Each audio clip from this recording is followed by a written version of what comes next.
Olá, estamos juntos, reunidos mais uma vez para a reflexão do Santo Evangelho. Estamos unidos e reunidos em nome do Deus que é Pai, Filho e Espírito Santo. Amém. Que a graça de nosso Senhor Jesus Cristo, o amor do Pai, a comunhão do Espírito Santo esteja sempre conosco. Bendito seja Deus que nos reuniu no amor de Cristo. Hoje, terça-feira, dia 8 de setembro, 23ª semana do Tempo Comum. Nós vamos refletir sobre o Evangelho de Mateus e comemoramos hoje a Natividade de Nossa Senhora. O Senhor esteja convosco, Ele está no meio de nós. Proclamação do Evangelho de Jesus Cristo segundo Mateus. Glória a vós, Senhor. A origem de Jesus foi assim.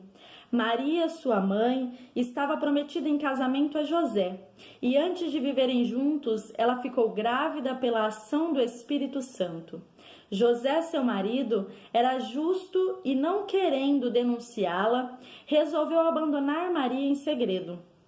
Enquanto José pensava nisso, eis que o anjo do Senhor apareceu-lhe em sonho e lhe disse: José, filho de Davi, não tenhais medo de receber Maria como tua esposa, porque ela concebeu pela ação do Espírito Santo.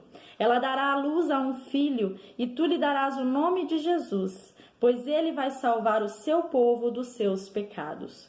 Tudo isso aconteceu para se cumprir o que o Senhor havia dito pelo profeta. Eis que a virgem conceberá e dará à luz a um filho. Ele será chamado pelo nome de Emanuel, que significa Deus está conosco. Palavra da salvação, glória a vós, Senhor. Meus queridos irmãos, neste evangelho nós percebemos toda a trajetória do nascimento de Jesus e o sim tanto de Maria para recebê-lo e gerá-lo em seu ventre, como o sim de José, seu esposo e pai de Jesus.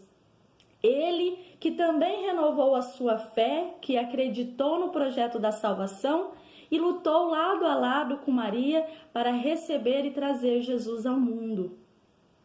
A Maria, simplicidade, humildade, exemplo para nós cristãos de ser seguido. Jesus veio ao mundo por esta mulher humilde que deu seu sim ao propósito de salvação que Deus escolheu. Deus escolheu Maria antes mesmo dela vir ao mundo. Assim como Deus nos escolhe e nos capacita para a nossa caminhada.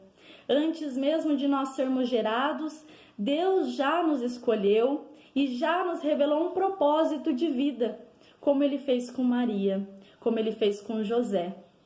E Ele quer que nós cristãos digamos sim a este projeto, a este propósito que Ele tem para a nossa vida.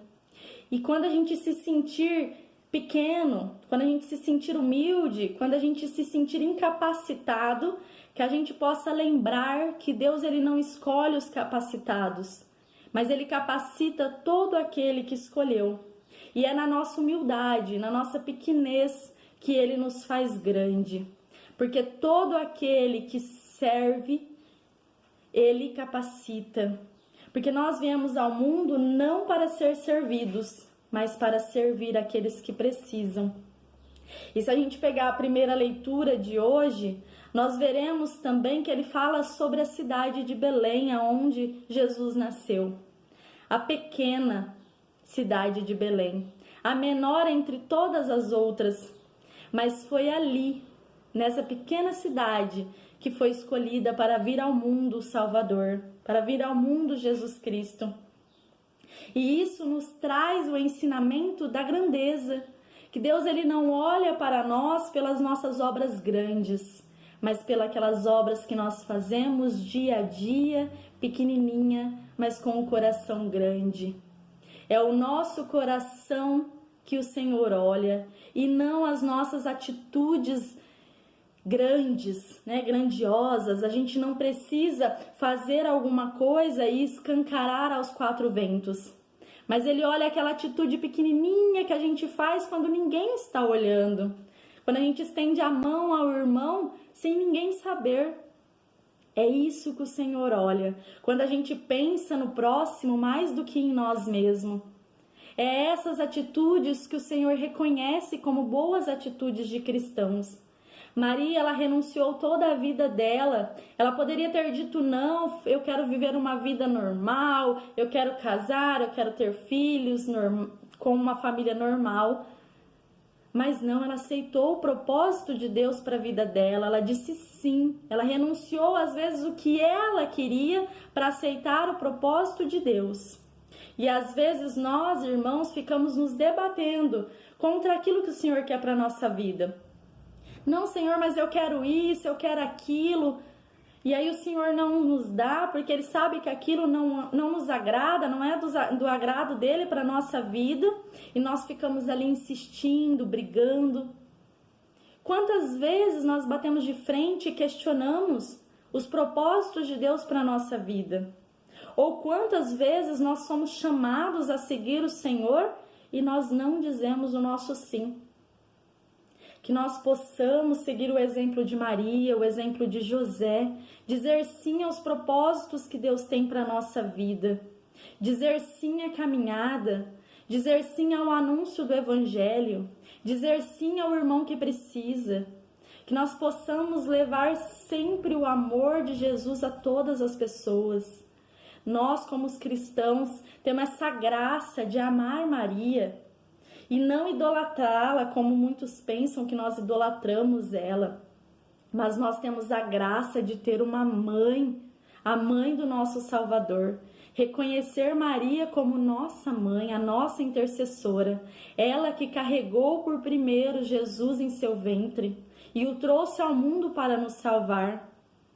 Tudo que nós pedimos por intercessão de Maria, Jesus nos ouve com mais atenção, com mais carinho. Porque o que uma mãe não pede para um filho que ele não faça? Qual negação ele vai ter coragem de fazer a um pedido de uma mãe? Então nós somos agraciados de ter Virgem Maria como nossa mãe, como nossa intercessora. Que nós possamos, a partir de hoje, levar mais a sério este amor de Maria para conosco, essa nossa devoção à Nossa Senhora, que nós possamos ter mais fé, mais convicção quando nós pedimos as coisas para ela, por intercessão dela. E graças a ela, a intercessão dela, graças ao nosso Senhor Jesus Cristo, as nossas igrejas estão de portas abertas novamente, com algumas restrições, mas estamos podendo ir à casa do Pai, podendo receber o corpo de Cristo para fortalecer a nossa caminhada. Então vamos agradecer mais essa bênção recebida, que nós possamos ter fé, que tudo que nós passamos de ruim vai ser só uma lembrança para nos mostrar o quanto nós fomos fortes nos momentos de dificuldades. Que tudo isso passe e que a gente se fortaleça ainda mais agora, podendo receber a Eucaristia novamente, de todo final de semana, que nós possamos ter consciência dos nossos atos, para poder retornar essa caminhada com mais fé, com mais amor, com mais devoção, com o coração mais puro, agraciados.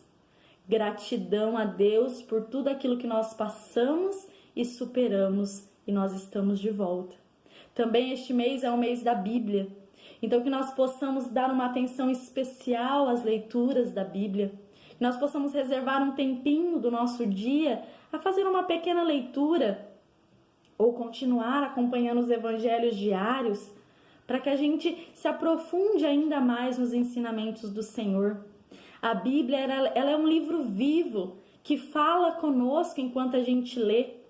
Quantas vezes a gente está num momento triste, de dificuldade, e aí a gente abre a Bíblia e Deus fala conosco através de uma palavra, através daquilo que a gente leu, Ele nos dá sustento, nos dá força, e a gente fecha a Bíblia e sai daquele momento mais alegre, mais fortificado. Então que você possa, nesse mês da Bíblia, te reservar um tempinho do seu dia, fazer uma leitura diária e ver quão gratificante vai ser. Faça essa experiência, meu irmão e minha irmã, e viva o Evangelho no seu dia a dia, nas suas atitudes, nas suas palavras, na sua vivência, no seu trabalho, na sua família. Que Nossa Senhora, nossa mãe, possa interceder por nós. E que se você estiver vendo esse vídeo de manhã, de tarde ou à noite, não importa, mas que Maria passe na frente e abençoe ainda mais a sua vida, o seu dia e a sua semana. Louvado seja nosso Senhor Jesus Cristo, para sempre seja louvado. Continuamos reunidos em nome de um Deus que é Pai, Filho e Espírito Santo. Amém. Que Maria nos fortaleça nessa caminhada, nessa nova jornada de regressão aos poucos, voltando para a nossa igreja. Que ela nos fortifique, nos anime e nos dê fé para que tudo isso passe e fique para trás e que a gente se renove a cada dia no amor de Maria e no amor de Jesus Cristo. Por intercessão